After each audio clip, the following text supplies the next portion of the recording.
Paz, we hopped on the Peru Hop bus, which if you're in Bolivia is called the Bolivia Hop bus. They are the same company, don't get them confused. I personally think it's a fantastic way to get yourself from La Paz through southern Peru to Cusco and back to Lima. It's a hop-on, hop-off bus. You can control your own itinerary online. You can get off at any stop along the way, stay for as many nights as you like, and then get back on the bus and go to the next destination. You just need to let them know 24 hours in advance if you want to change your itinerary. Yeah, after planning so many things for so many months, it was really nice to kind of lay off on that and just let it get figured out for me. And let someone else take care of the logistics. Yeah, they also have deals with hostels and tour operators, and they'll get you set up on the bus. So we went from La Paz to Lake Titicaca, which is actually in between Bolivia and Peru there. So we did a little boat tour on the Bolivian side. And then on the Bolivia side, they take it a step further and help everyone cross the border and get on the next bus. So they make sure no one's left behind. Right, they make sure everybody gets through immigration and is able to cross into Peru. And we spent a night there, and then you have the option of adding some other tours on. The weather wasn't great and we were exhausted, so we did not add some of those extra tours. But it was cool, the lake's beautiful. I wouldn't mind going back and spending a couple nights there. Definitely. On I think it was the Isla del Sol in Bolivia. Yes, we went to the Isla del Sol, and you can walk from one end of the island to the other. So it's like a mini hike, and you get an idea for what the island's like and what there is to do there. Yeah, it was cool. It was a good stop on the way to Cusco, which is where we headed to next. And so when we got to Cusco, we just had a day or two to get ready for Machu Picchu. Most people only stay 1 or 2 nights in Cusco before they head out on their trek to Machu Picchu, and we ended up staying there for... I think we went back for 4 nights after Machu Picchu. So in total, I think we spent 6 or 7 nights there. And I highly recommend you do the same. There are a lot of really cool things to do in Cusco. For sure. But awesome the main city. reason to go to Cusco is as a jump-off point for getting to Machu Picchu. So you have so many options for getting to Machu Picchu. It really depends on your budget, your time, Your fitness level. Your fitness level, because a lot of them involve a lot of hiking. Yep. So the Inca Trail is popular. You need to book that up several months in advance. It's quite expensive. We did not manage to pull that off. The Salcantay trek is another popular way for getting to Machu Picchu. But we ended up going with the Jungle Trek. Yeah. And we booked with American Inca Trail. American Inca Trail. The Jungle Trek is a 4-day tour where you do a different activity each day. There's a little bit of hiking, biking, ziplining, a bunch of different things.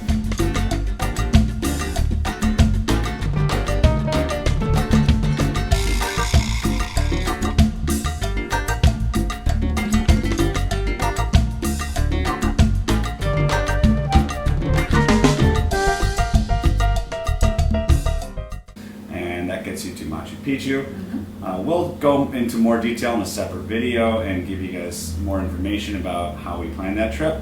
But Wayne, what do you have to say about Machu Picchu? It's amazing.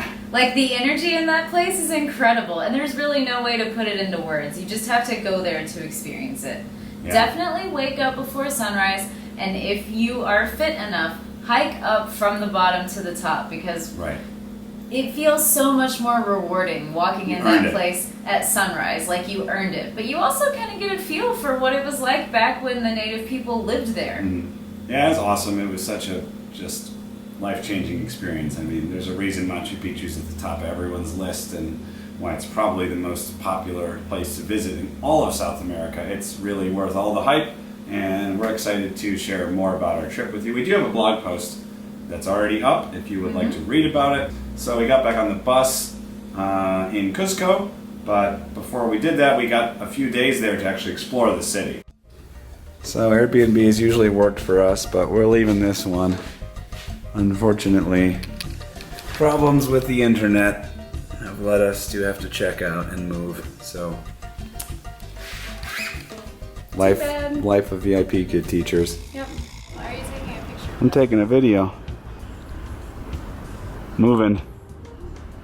Had to pick up all of our shit. Moving to a new place. Disaster averted here. Airbnb saves the day. And here's our new place. Got this whole porch with a nice view to ourselves.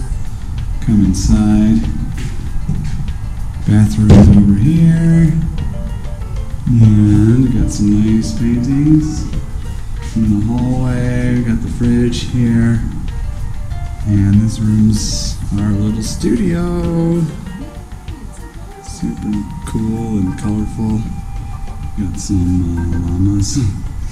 Some more nice paintings.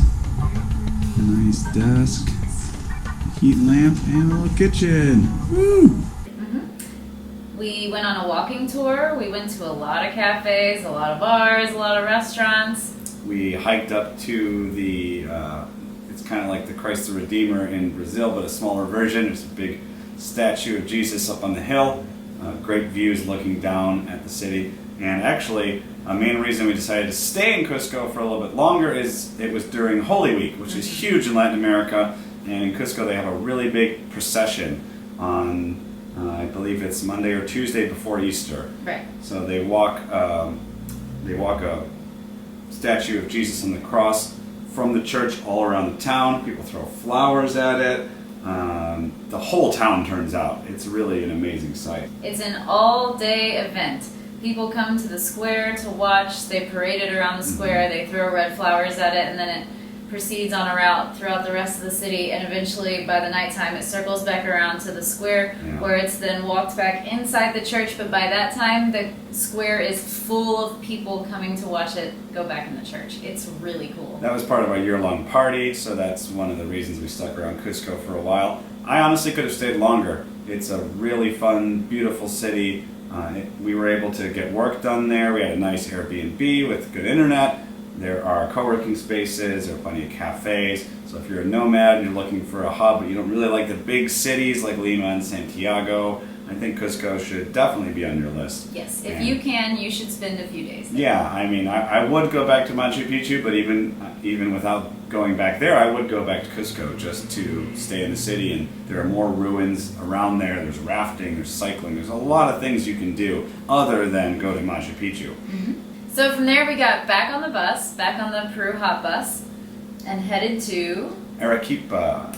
Arequipa is another white city in Peru, and it has a huge white church in the city square that is beautiful. And the way they light it up at night, you really just can't miss it. It's the perfect place to go sit in one of the cafes around the square, to have dinner, to have a drink. We were there during actual Easter. Yeah, well, we were there, I think it was on Good Friday, so there was another procession. They were reenacting the whole Passion of the Christ. It was kind of intense. It was intense. They did like a whole crucifixion and everything with fake blood, and it was a full day event. Yeah, and we didn't even know that was going on until we got to surprise. town. But there are other things that people go to Arequipa for, like trekking the Coca Canyon, or I believe there's other rafting or adventure trips. We were so beat at this point. We just really enjoyed staying in the city, walking around, relaxing, and just kind of taking it easy. Machu Picchu kind of wore us out there. Yeah. And a lot of the reviews that you read about Coca Canyon, it seems like the experience is really hit or miss. So rather than chancing having a miss, we just decided to hang out in the city, which I'm very pleased with our decision to do that. It really is a cool city. Yeah, and we stayed in a hostel there because at that point in the trip we were moving quickly. We weren't trying to work. It was a nice hostel. We had a cool little terrace on the roof to hang out on. We did a walking tour that ended with a pisco tasting. That was a lot of fun, yeah, for sure. I think we only spent a couple nights there. At this point, we really had to hustle through the end of the trip, which was, I don't know, a bit disappointing that we had to move so quickly. Peru Hop does give you a lot of flexibility, but we didn't have that. We had a flight to catch out of Lima. So we kept on moving and went to Huacachina, which is a little oasis in the desert. It's a little oasis town in the middle of the desert. You wouldn't even know it's there because it's surrounded by sand dunes. But there's a really pretty lake in the middle, and the story about how it was formed is quite interesting. You'll just have to look it up for yourself. Yeah, the main activities there are sandboarding or going on a dune buggy tour around the desert. Which we did. Yeah, we did. That was a lot of fun.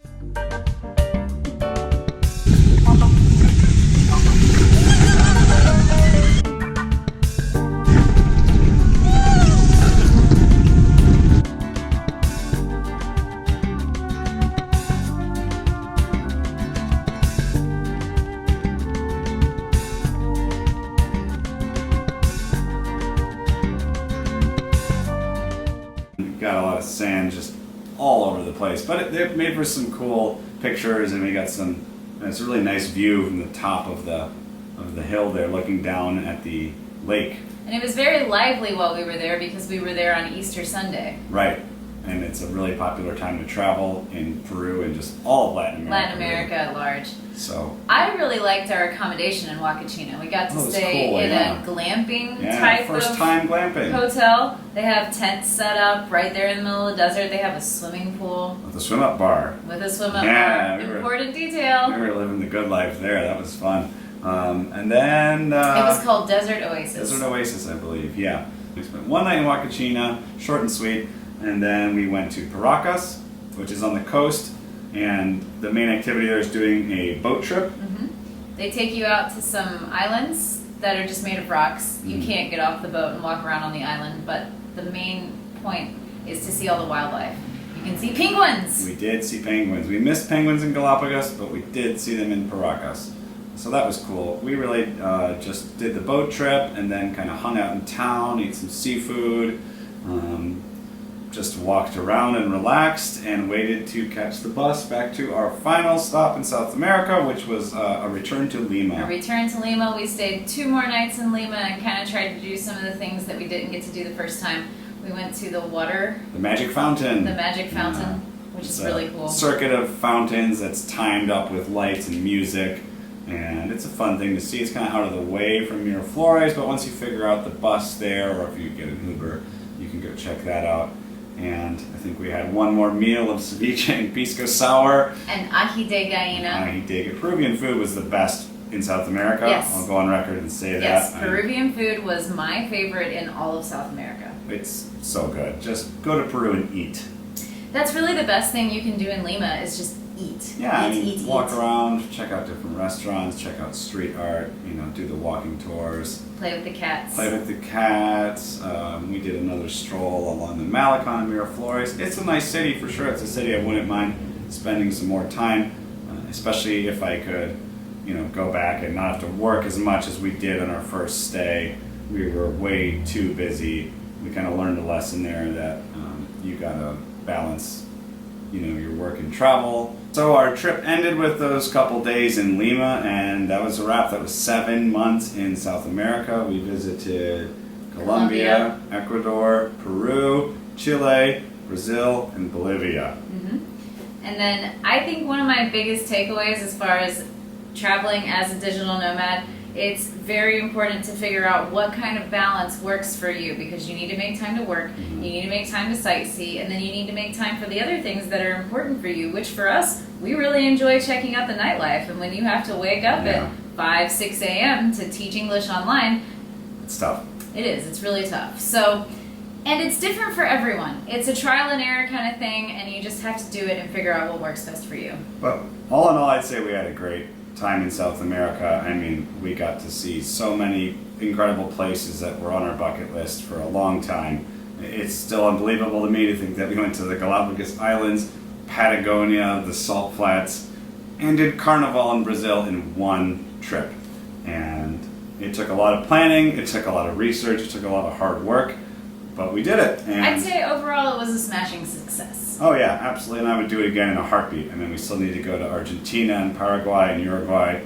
There's still so many places in the countries we did go to that we missed, and so many places that we would go back to again. And we do have several blog posts about South America, including one about being a digital nomad and traveling around the continent. It's all on gratefulgypsies.com. Check that out, and thanks for watching. We'll see y'all real soon.